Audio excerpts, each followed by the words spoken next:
keselamatan nyawa anggota tentera kita. Kalau syarikat yang pernah gagal pun masih diberi peluang tanpa penilaian yang telus, maka kita sedang bermain dengan risiko yang sangat besar. Kita tak mahu tragedi baru berlaku, baru kita nak siasat.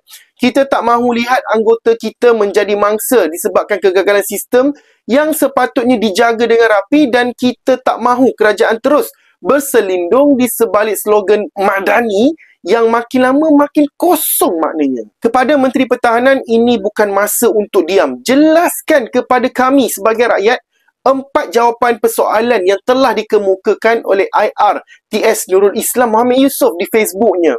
Dan pastikan perolehan ini dalam kementerian saudara benar-benar bersih, telus, bebas, tanpa campur tangan dari orang luar. Kerana kalau pertahanan negara pun boleh diseleweng, apa lagi yang tinggal untuk kita percaya sekarang ni?